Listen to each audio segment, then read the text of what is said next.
working through it. All right, so where do we start when we first get our prompt? To do what? Read the prompt, find the task, annotate the prompt, right? Okay, so on April 10th, 1962, as the United States was emerging from a recession, the nation's largest steel companies raised steel prices by 3.5%. President John F. Kennedy, who had repeatedly called for stable prices and wages as part of a program of national sacrifice during a period of economic distress, held a news conference on April 11, 1962, which he opened with the following commentary regarding the hike in steel prices. Read Kennedy's remarks carefully. Then write an essay in which you analyze the rhetorical strategies President Kennedy uses to achieve his purpose. Support your analysis with specific references to the text. Okay, so we have to understand contextually. All right, so April 1962, what do you know historically about it? Y'all aren't there yet, right? Yeah. You're right there? Yeah. What timing? I'm a pro. All right, so what do you know historically is happening, around this time period? Okay, what's going on in Cuba?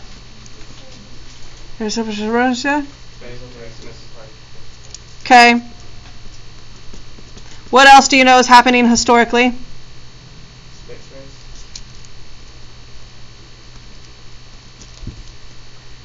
So what is this doing for me? Why am I looking at context? Why am I looking at historical context? Yeah, it'll help you to see the greater purpose. Now, remember, not everything we have is going to have historical context to it, right? So remember the very first one that we did with great influenza, there wasn't historical context to it. What you have to understand is in the prompt, when the College Board gives you a prompt and they give you that much background, they give you that much background for purpose, right? So don't bypass it. It's going to help you to understand like the rhetorical triangle that we need to understand before we get in. All right, what else is in there that we need to understand? We're producing a lot of military goods that are using the steel. Okay.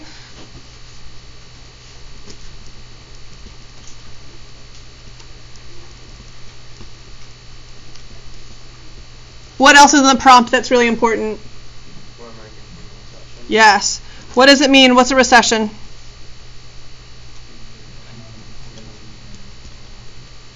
Economic what? Depression. So we're just coming out of it. So what is America feeling? Unstable.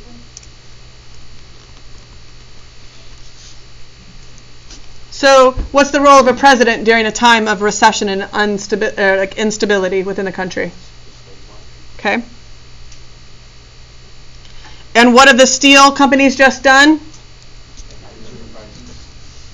So now how do you think America feels about that? Do what? Mad. Thank you, junior AP Lang teacher kids. Mad, sad, upset.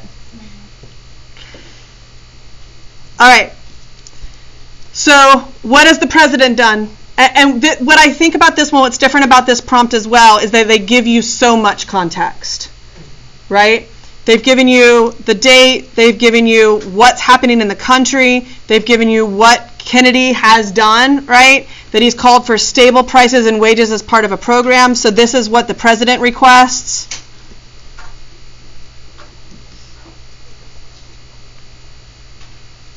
And this is the day after, right? So notice the timing. Steel companies raised their prices. The next day, the president comes out to speak against it. Not tweet against it. Speak against it. Okay? All right. So, remember, we go back to your rhetorical triangle. What are the parts of the rhetorical triangle? Speaker, purpose, audience. Okay. So we know the president is the speaker. Our purpose is we don't know. Now, here's what I think is interesting as well. Where is your task in the prompt? Analyze the rhetorical strategies President Kennedy uses to achieve his purpose. Now, question is, what's his purpose? So some prompts give you it. So if you remember back to Alfred Green, when we did, and that was the short passage, remember? So remember, the purpose was given to you in the prompt. Like Alfred Green is writing to this to suggest the slaves in the South, right, unite with the slaves in the North. So sometimes a prompt will give you the purpose, but you're like, golden. This one doesn't. So what you have to do is you almost have to read and then come back to the purpose. Who is his audience? Okay, you got to be more than American public. Okay, so remember we talked about the audience to the third power. Remember that long time ago? So you have steel companies would be one. Specifically, what about the American people? Like who? What American people? Okay, so the angered Americans. Okay. What else? Like other companies as well. Yeah, I mean, I completely agree. Although he is focusing on the steel companies, we're coming out of a recession, so he's going to depend on all the other major companies. Yeah, absolutely, to remain stable. So it is kind of, he's kind of bowing up to the steel company. Okay, so we have a purpose, right? So, well, we don't have a purpose. So at the top, I'm going to write steel companies. And then what is he saying to them? So that's what is his message? So when I annotate, that's what I'm annotating for. What's his message? Remember, I want to step away from devices. Now, what I'm going to tell you getting into this, knowing JFK was an amazing orator, much like Martin Luther King. So you might hear, there might be quite a bit of language in this, like devices, technical devices, right? But again, remember, we want to look holistically at the argument as a whole. All right, what's my next step? Number your body paragraphs. Simultaneous is 1, in this is 2, if is 3, it would is 4, the facts are 5, steel is 6, the cost is 7, in short is 8, the steel is 9, the department is 10, the department is 11, price and wage 12, sometime is 13. Now, never take for granted that rhetorical analysis is only going to be one page. This year, many students didn't look to the back and never covered the last 5 paragraphs of the essay. So, even though you see a period, this one ends mid-sentence, you would go, hey dummy, surely you know that it doesn't end mid-sentence. Even though it ends in a period, at the end, just double check the back and make sure that there is not a second page to the prompt. I doubt that we will see something of this length again, but you never know. Okay, now we've numbered, now what do we do? Try to guess a shift. Try to guess a shift. Okay, so what are things we look for before we even read to guess where a shift might be? Okay, so numbering, like where the lines are, where the paragraphs are, splitting that in half. What else? The length of the paragraph. So does it go from long to short, short to long, or long to short to long, right? So looking at this, and we also look at the first couple of words of the sentence. Are there any transitional words that show a shift? So where would you guess? 7 and 8. Okay, so why would you maybe guess between 7 and 8? It starts it within short. Okay, so this might be. These are some, and he has this rhythm, right? Short, long, shorter, longer, shorter, longer, shorter. So you could see that rhythm, okay? So it could be there. And then in short could also be a show of a transition. The other thing, remember, sometimes the shift is usually, not all the time, somewhere between the break between the 2 columns, right? Worst case scenario, You have 13. You can't find a shift. Divide the sucker in half. Okay? All right, y'all ready? Okay, how do y'all want me to do this? Do you mean read a paragraph, like read a couple of paragraphs and then go back? Or do you mean read a paragraph and then annotate as I go? What do you want? Okay.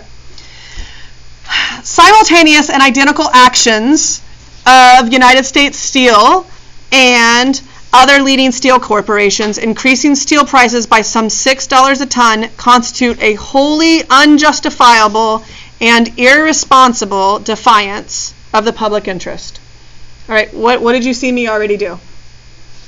Connect the adjective to the... Okay, so I connected the adjectives, right? Wholly unjustifiable, irresponsible defiance. I could draw a little arrow over there. What else did I do, Eddie? Okay, so you know how he says public interest? Yeah. He puts himself with the public interest. Yes. What else did I do? I hearted the contractions, right? Remember, it's one thing that I do when I annotate, right? And then also, notice he identifies like the villain. United States Steel. That's the name of the company.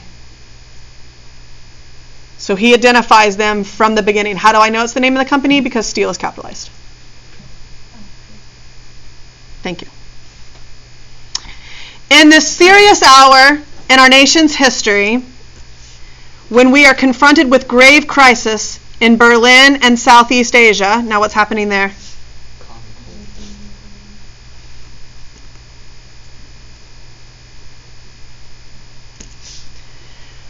When, notice, when we are devoting our energies to economic recovery and stability, so that's a reference to the time as well, right? When we are asking reservists to leave their homes and families for months on end, what's happening there? Who are the reserves that we're asking to leave their homes? Soldiers, military. For months on end, and servicemen to risk their lives. Uh-oh, what have I said about dashes? Thank you, they're important. Remember, when you're looking at annotations or when you're looking at passages, anything between dashes, there's something important they want you to understand. It usually redefines something, right? And then also when we see semicolons, we want to look on what's on either side. So semicolons, we look on what's on either side. Dashes, we look on what's in between and what's on either side. So, and servicemen to risk their lives, and 4 were killed in the last 2 days in Vietnam. P.S. by the way. And asking union members to hold down their wage requests. Now, why is it important that we understand the union workers?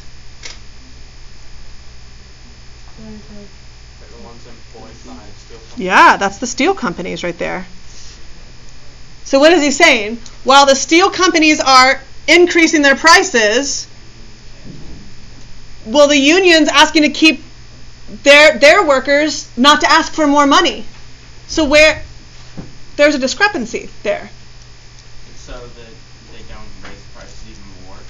Yeah. The steel workers ask for more money? Yeah, absolutely.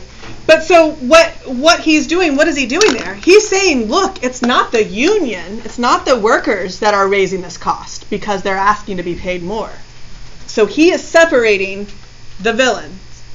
Does that make sense? Mm-hmm. All right, so let me finish this paragraph, then we'll go back.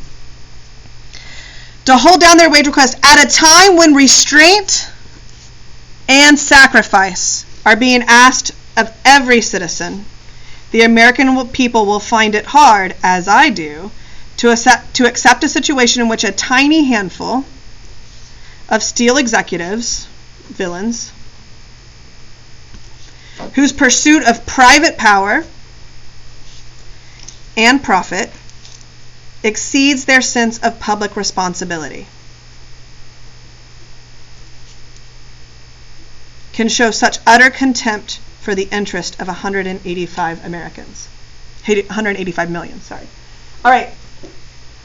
Now, remember a couple of things. We've talked about dashes, analyzing those. We've talked about semicolons. We've also talked about lists. Remember when we talked about lists? It's hot in here, huh? No, Diane. So remember when we talked about lists? What is the value of a list? What does a list do for you? So when you analyze, it's important. Yes, it is important. I said that's like all the important points kind of together in one spot. Okay, yeah. So remember a couple of things when we're looking through rhetorical analysis. We want to make sure that we find pieces of evidence that are what I call high dollar. Remember? So it's pieces of evidence that we can have 2, 3, 4 sentences of analysis for one piece of evidence. So what lists do for us is they give us something to talk about in the entire list. Also, we could talk about the order of the list.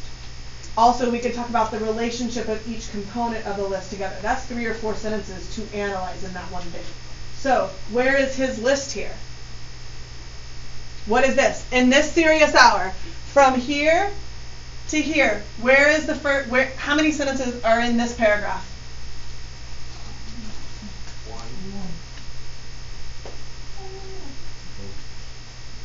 So for me, when I'm reading that, I'm going bonus. Right? I am absolutely taking something from there. So what is in that paragraph? So in the first paragraph, we already identify who the villain is. The second paragraph is telling us why they're a villain. And why. What is happening? What's in that list? What are the components of that list? Servicemen are dying and people are being forced to leave their homes and go on active call and take and stuff. Okay, so he's creating this sense of how everybody in the country is sacrificing. Everybody in the country has this sense of patriotism, of nationalism, right? And notice that what he's saying is like you can almost fit really anywhere in here, right? In one of those lists, the majority of Americans can fit somewhere in there. And then notice the contrast when we get to a tiny handful, the private power and profit. Private, power, profit, public. So then you also have the repetition of that very hard sound of a, right? So that's the harshness of what he's listing there too, right? So before I get too far, I look at, like, I'm just going to jot down patriotism up there. I'm going to keep on showing, like, why they are villains.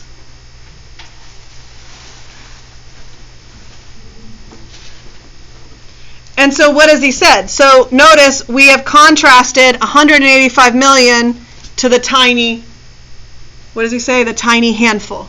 So there's a contrast between 185 million and the tiny handful. If this rise in the cost of steel, if the rise in the cost of steel is imitated by the rest of the industry instead of rescinded, this is what they should do, it would increase the cost of homes, autos, appliances, and almost every other form, or almost every other item for the American family. So now, here's who will be hurt. Again, what do we have in there? Another list. It would increase the cost of machinery and tools to every American businessman and farmer.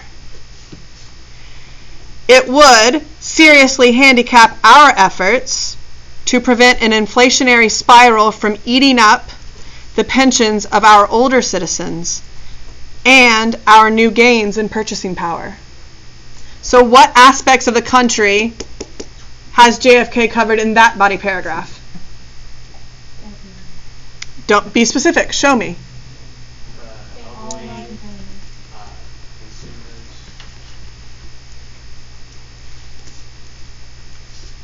the working class, and the elderly.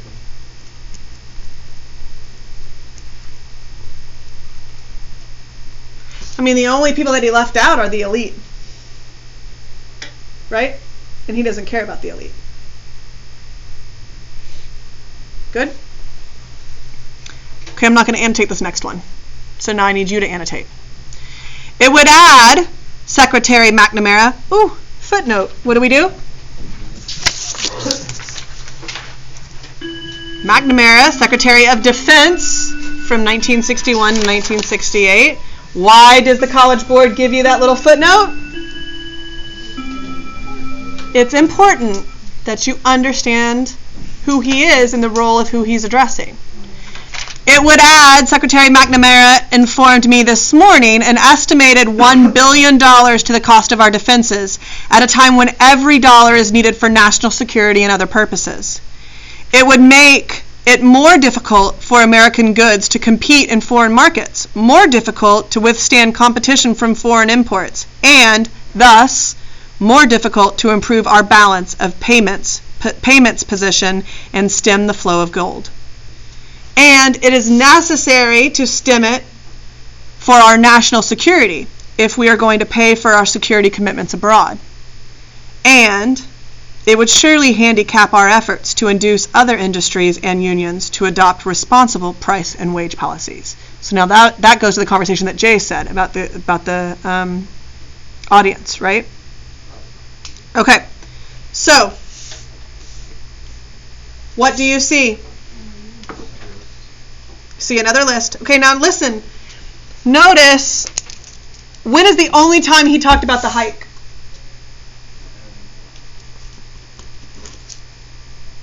Paragraph 1.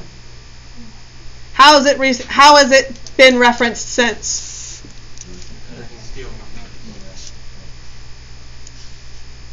When he says it, what is it referring to?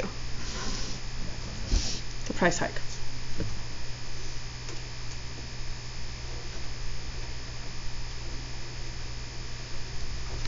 Okay. What else do you see in that body paragraph?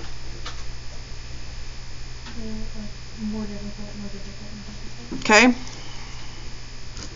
So remember we said when we see repetition, it's not necessarily what is repeated. What's important? What comes attached to it, right? So you have more difficult. So this is foreign markets, right? So it's going to be hard to compete in foreign markets. More difficult, foreign imports.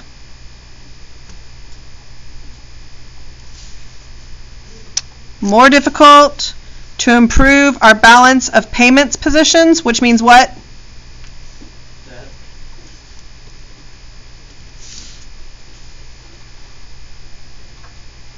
And just in case you didn't know how important the flow of gold is, this is why it's important.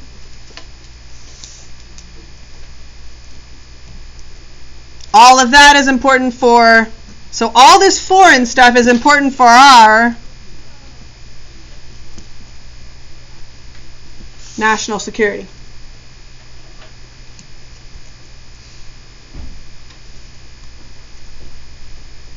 Notice this theme of handicapping. Didn't we see that somewhere else?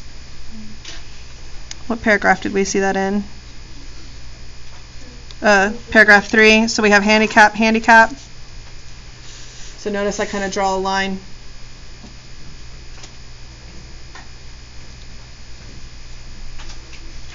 Okay, we're about halfway for class. What do you want to do? Do you want to finish reading on your own and annotate? Or do you want me to keep reading? Of course you do. So notice, and it would surely handicap our efforts to induce other industries and unions to adopt responsible price and wage policies. So this is going to spread. Notice, have we even labeled one device in here yet? No. Are they in there? Yeah. The facts of the matter are that there is no justification for an increase in steel prices. So this is his purpose right here.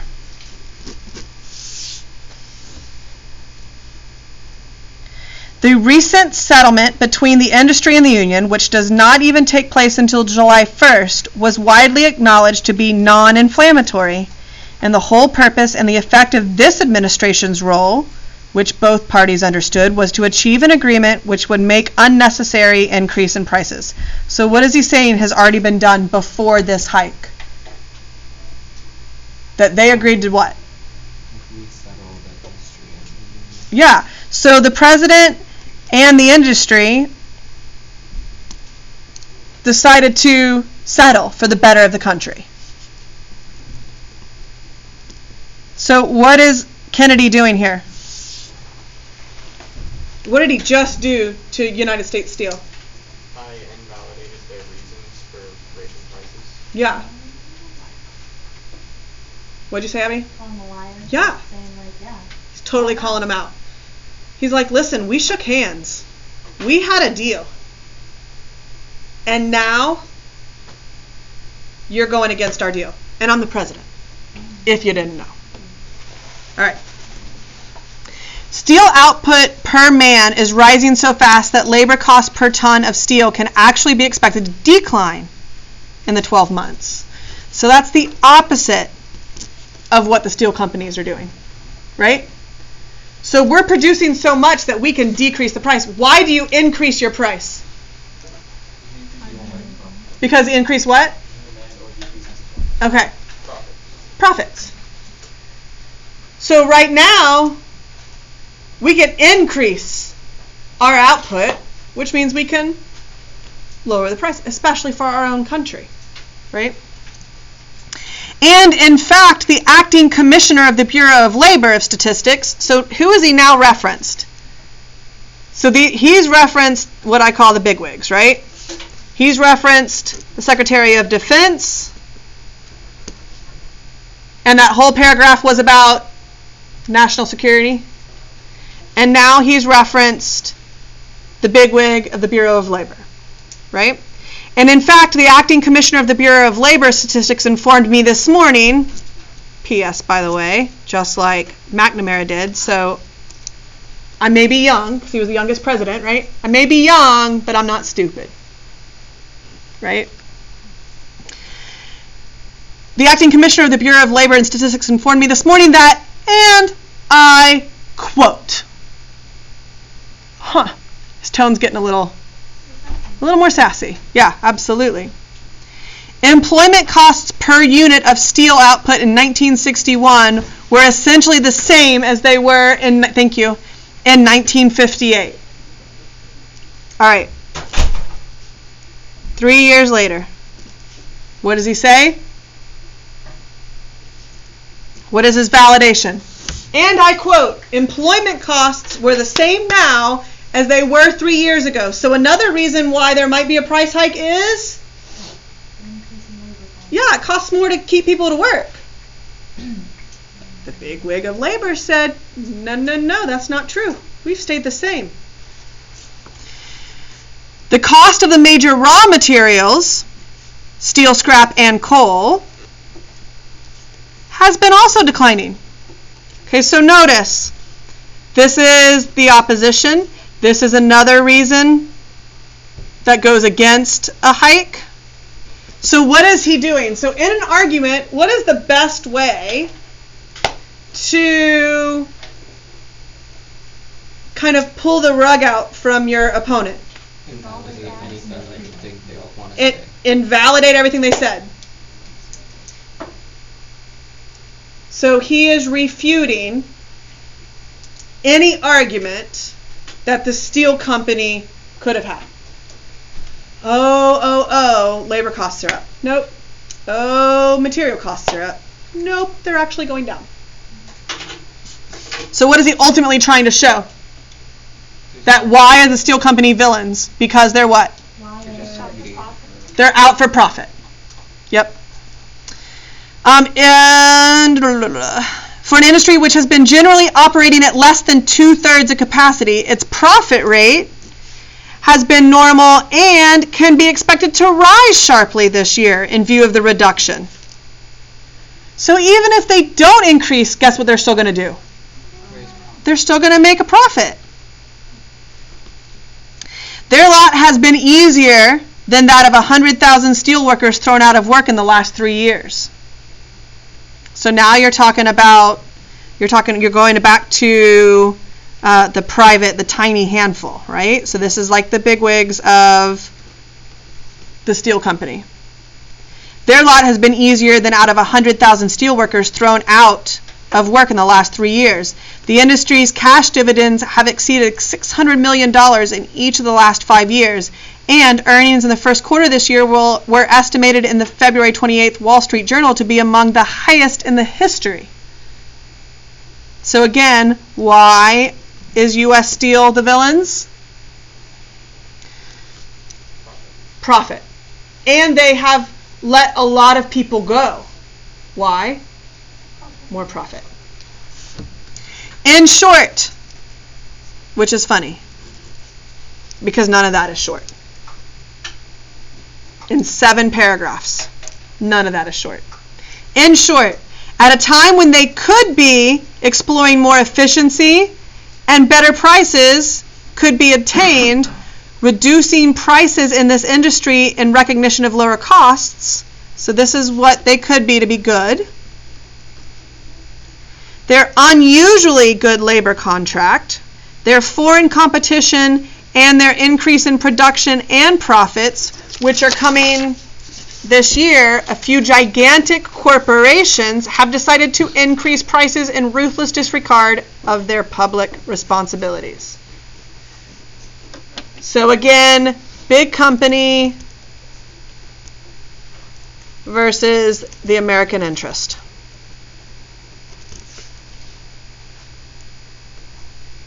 The Steelworkers Union can be proud that it abided by its responsibilities in this agreement, and this government has responsibilities which we intend to meet.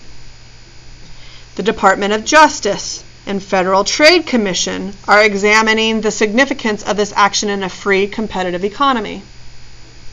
The Department of Defense and other agencies are reviewing its impact on their policies of procurement, and I am informed, I'm sure this morning, that steps are underway by those members of Congress who plan appropriate inquiries into how those price decisions are so quickly made and reached, and what legislative safeguards may be needed to protect the public interest.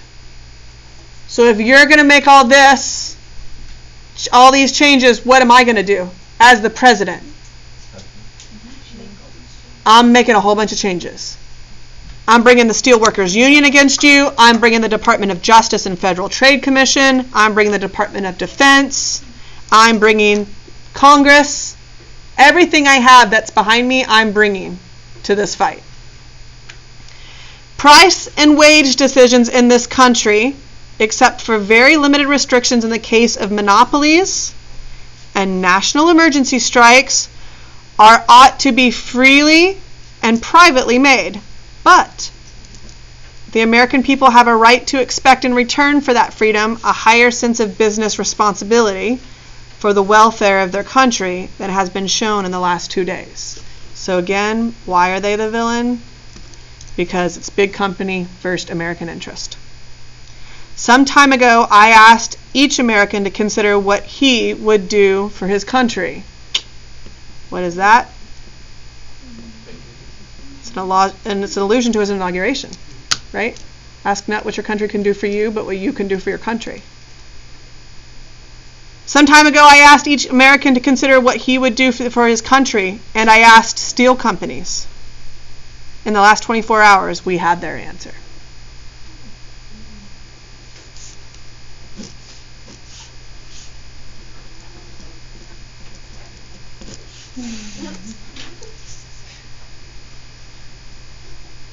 All right. So, what did that help? Well, I'm annotating wrong. Okay, what are you annotating for? Devices? Just not enough. Like, I'm just not doing enough. Absolutely, and I think y'all are all that way.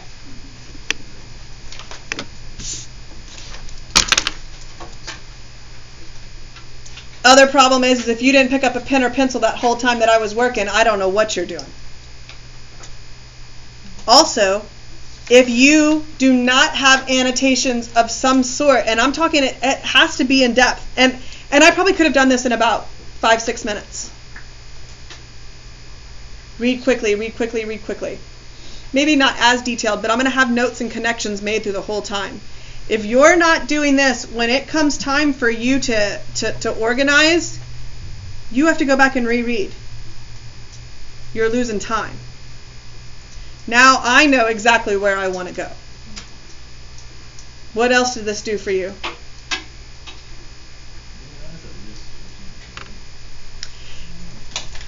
By all means, and we talked about this in the fall, and I think y'all remember it from you remember it in the fall, but it's a good thing to remember.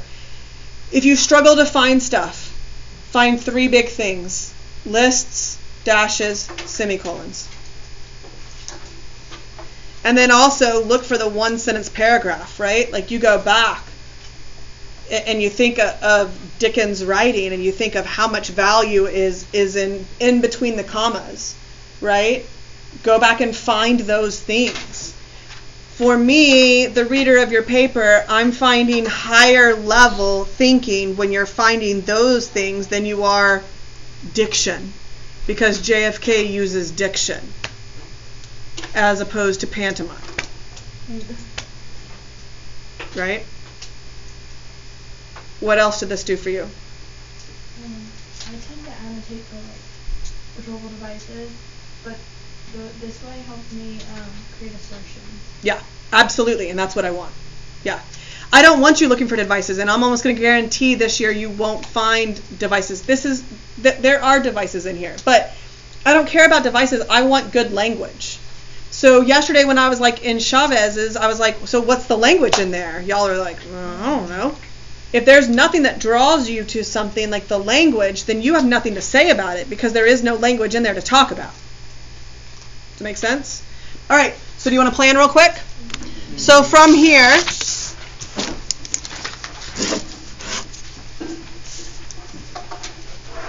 so first of all, what would you say? Now we go back. We look at the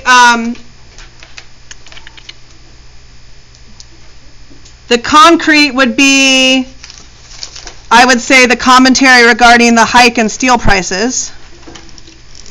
That would be your concrete. For what purpose? God, it got really hot in here real fast. How did you pick the content? Well, sometimes it's in the prompt, right? But analyze the rhetorical strategies President Kennedy uses to achieve his purpose. So all you really have concrete in there is President Kennedy, right? So I go back to what is he doing? He's giving commentary regarding the hike in steel prices.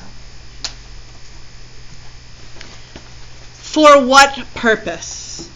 What big message?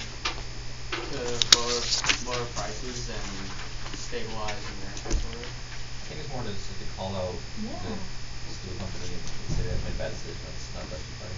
Okay, so I think you could go with yours. I think yours is probably going to be a little bit more towards an assertion. Okay.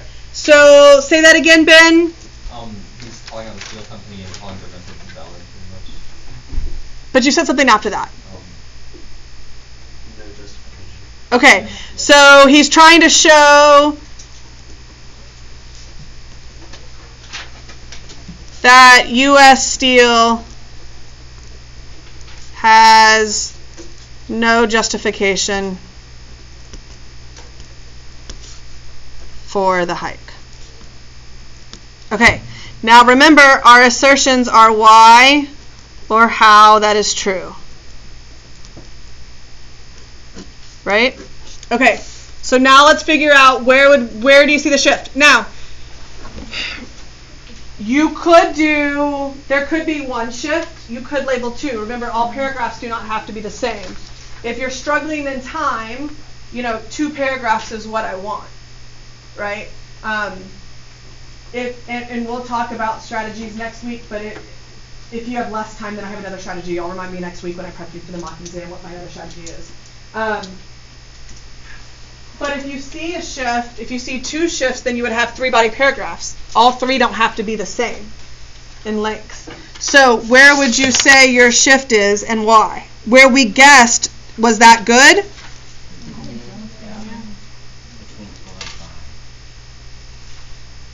and 5. Okay. What would you say happens between 4 and 5? Like before 5, he talks about like the effects and like how, like who it's affecting and like why it's against the American people, and then after 5 he talks about how it's not justified and basically like invalidates the entire argument. I think Okay. I think 4 has to be put with 5 because 4 goes on to almost explain 5. Okay. So here's the great thing that y'all have to understand. When we're at the read in the summer, we don't sit and talk about the passage. We don't do this with each other. I read all this stuff before I come, not knowing what question I'm going to get. I read and kind of work through synthesis sources, or I read the argument and figure it out, or I annotate and bring this with me before I get there. We don't sit and talk about that. But the great thing is that, remember, this is still an argument. So wherever you see a shift, it's going to be different for everybody, right? Wherever you see the shift, that's where you naturally break it. All you have to do is prove to me that your assertion is true for that portion. Does that make sense? So, let's say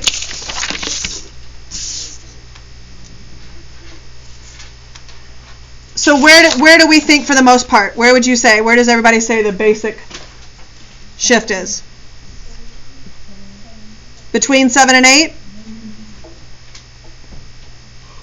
I would say you could have 2 shifts. Because I'm almost think, in short, this is where he really becomes threatening. So at this point he is, and remember, sarcastic and sassy does not describe a president. Well, maybe now. But typically, sarcastic and sassy is not a tone of a president. Threatening, aggressive is more appropriate. Okay? So I would say you could do a third.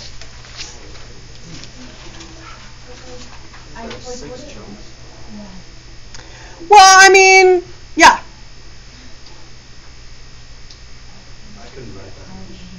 I think this one could be more of a paraphrase of the last portion of the threat. So where are you suggesting the 2 shifts? So I would say probably after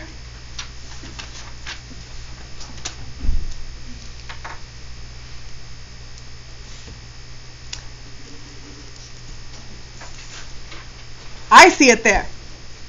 Because kind of like Will was saying, the top part is how it's affecting America. 4, 5, 6, 7 is basically invalidating what the steel company says. 8 through 13 is I'm going to bring the hammer down on you if you continue to do this. Do we have to do it that way? No. Logan? It kind of seems like 4 is still saying how it affects America. It says America can't compete. And also well, I think this is more the American people, and this is in the national, on the national level. So this is at home, and then this is our foreign relations. So you could group those up together, and you could make those 2 separate chunks. So you could do it that way as well. Does that make sense?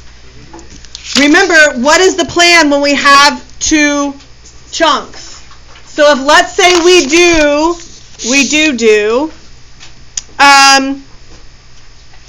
1 through 4. Let's say we do paragraphs 1 through 4, right? Is that 1, 2, 3? No, sorry. 1 through 4. And then 5 through 7, and then 8 through 13. Do what? No, absolutely not. You can't analyze 1 through 7 and not analyze 8 through 13. That's an incomplete paper for me. That won't pass. He was saying, could you do 1 through 7 and then 8 through 13? Oh, yeah. But here's my problem. I think 1 through 7, there is way too much in there to analyze. Now, what that would do is you'd probably increase your number of chunks. So if you did 1 through 7, remember, when you divide it this way, I need beginning, middle, middle, end. Beginning, middle, middle, end in the chunks. So I need some range, right? So if you go paragraphs 1 through 7, then I'm going to expect to see something from the beginning, middle, and end of that section, which would mean I would probably expect to see 3 pieces of evidence in that. Why? Because remember, your job is to show me the entirety, that you understand the entirety of the passage, not just one selection. Kendall? Do you have any suggestions, like, timing-wise? Because we get, like, I know you said we wouldn't, but if we get, like, a longer passage, that means, like, longer chunks, so how would we cram that in? Well, I think, kind of looking at Chavez, you got to be very careful, but I think you could paraphrase bits and pieces of it. Right? So I could, you could talk about how he villainizes U.S. Steel by, and then you can use a couple pieces of evidence in there, and then talk about the value of why that's villainizing. Right? Because you could see a trend in this, like a pattern like we did with Chavez, beginning, middle, and end. Now my question, the last 4 minutes. What do y'all want to do with this?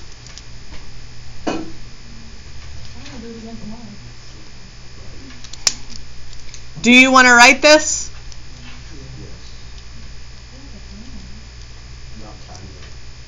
Of course. I think this is really valuable though, because I always get caught up in the planning and like trying to find stuff. So what do y'all want the rest of the week to look like? Wednesday, Thursday. I'm going to tell you Friday and Monday we need to do a synthesis and an argument before I don't see you for a whole day. So Friday, Monday, you might have a little homework over the weekend, which I haven't given you homework in a couple of weeks, so really, you're fine. So what do you want to do tomorrow? Can we work toward creating like strong thesis and assertions? Because I think that's part of what we struggle with is starting out our paragraphs with something we can defend. Okay. Hi, cutie. Come on in. Give me like 2 minutes. Hi, Okay. guys. Okay, so do y'all want to use in-class time tomorrow to do that? Yes. And then am I grading the last half of class? Or, are you going to be able to get that done the first half of class since I've already read the whole thing with you, and then the second half of class I can grade? Or can y'all work on that tonight in a Google Doc? What do y'all have? Other homework do y'all have? I got sleep. A-push, yes. God, Beto and DeToy are killing you? Oh, yeah, in pre-cal. Oh yeah. Okay, so if I'm going to give you all time in tomorrow, I'm going to expect more than a thesis and assertion. And then Wednesday, am I grading? No, Thursday I'm grading? Yeah. Thursday I'm going to give you argument. That means you're going to have to plan argument Thursday night. Friday we'll talk about it. Friday I'm going to give you, I'll look at your argument planning. Friday I'll give you synthesis. You'll work on synthesis over the weekend. We'll grade it on Monday in class. Fair enough? Yes, ma'am. Fair enough. All right. Did that help? Yes. Okay.